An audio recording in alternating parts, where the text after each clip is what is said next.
Vananga a hi ku tsakisa ka swona loko mina mutswari ndzi vitanile mi ta fika.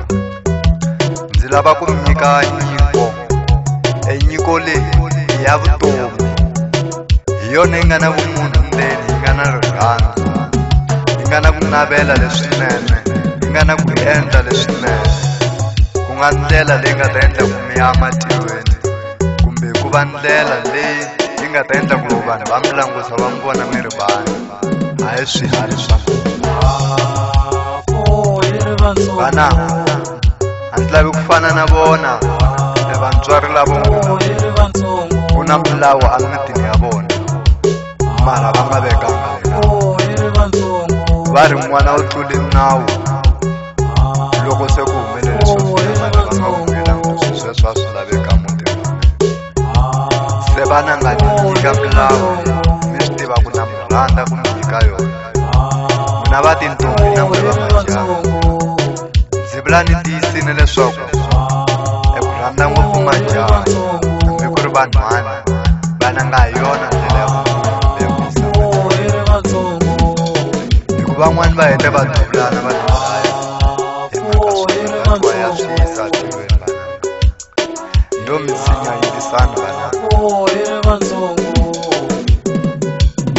vananga, ni khomeleni laha ni nga vulavula marito lama hi ku kwata. A ni yo twa ku vava loko ndza ni vula leswaku a mi vana va mina, ko va ku mhaka leyi leswi mi nga swi endlisa hi swona ni yo twa swi ni vavisile swinene. Vananga, loko mi vona munhu un'wana a hoxile kumbe a nga fambangi hi yona ndlela ya kahle, a mo vhela n'wina mi swi halata ka tiko swi endla ingaku mi hava swifuva. Mi tshama hansi ni mi veleki ni mi tele ni ku kumbe mi ta kombisana mi twanana, phela vanhu va ku tala va endla swilo na tiko ri hlamala, mara ma tshameni naswona mo lwa. Van'wani va n'wina mi heta mi biyetela na swihlangi ku n'wi tsaleleni meseji, mi heta mi cinca na ti-number phone. Vananga, nyimpi na siku na rin'we a yi nge pfuki yi solvini mhaka, yi ta solva mhaka hi loko se ku fe munhu wun'we, ivi se hi ko mi nga ta navela ku lava ku tshama hansi mi vulavula. Valanga, ni mi byela tiyisi, loko mi nge se dlayana mi nge yi lulamisa. Mi tshame mi vona mani a sola munhu maendlelo ma yena, hambi lava nawu ni vula va tikhoto kumbe maphorisa a va vuli munhu leswaku na nandzu before yena hi yexe a ti vula ku na nandzu va n'wi vona a dlaya. Se na n'wina vananga, loko mi tlharihina tinhlokweni mi nga rhangi mi jaja munhu mi ku munhu u rhongo ka leswi a swi endlaka. Rhangani mi tshinela kusuhi na yena mi lava ku tiva ku why a swi endlisa leswiya, hi kona se mi nga ta n'wi byela leswaku leswi a swi endlaku a hi swona, mi n'wi advise. U nga n'wi advise njhani munhu u nga swi tivangi leswi nga nhlokweni ya yena? Munhu u faka ku rhanga ku byela hinkwato leti n'wi tikaku, then u ta kota ku n'wi pfuna. Vananga, mani oyila na we wa jaha wa oyila swinene, ni twini mhaka ya wena. Loko u ri munghana na munhu n'wananga, loko munhu a ku byela ta le mbilwini ya yena, a wu fambi u ya maka rirhandzu kumbe ku xavelela rirhandzu hi munhu un'wana. U tshama na swona u tikomba ku kulu emiehleketweni na le moyeni. Mi nga xaveleli vavasati kumbe ku maka rirhandzu hi timhaka ta vanhu. Swi antswa munhu u n'wi byela leswaku a nga ku byeli mahungu ma yena loko u vona leswaku u nge ma koti, ku tlula ku munhu a ku munghana wa yena mara u nga ri munghana wa yena. Mi nga ni boyili vananga, mi le ku lweni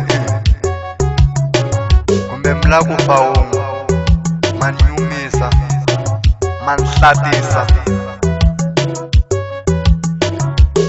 Ndza vula ni tiyisile vananga, mhaka leyi no twa yini vava ngopfu vana va mina, ya ni vava. Ndzi lava leswaku mi va vanhu va kahle vananga, hambi mi vana vananga. Ni kombela leswi vana va n'wina hi masiku hinkwawo loko va ringeta ku endla leswinene, va ndhundhuseleni kumbe ti-proud-eni hi vona.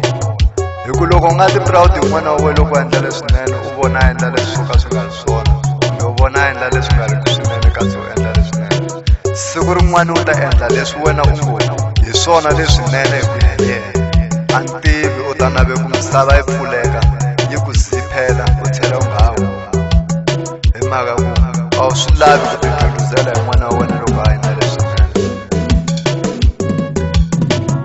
vananga mina xitshembiso kumbe ku navela ka n'wina ingaku loko mo khongela kumbe mo khongela mi tsakisa mbilu ya mina ndzi nga mi hakelela ti-trip hinkwato leti nga humaka kerekeni mara leswi ni kombela leswaku mi ni khongelela ku sungula loko swi endleka Sathana nga huhi mihleketo ya mina hikuva van'wani vatswari va swi tshembisa mara lowo biha a va fraya mihleketo kumbe va loyi va va xanga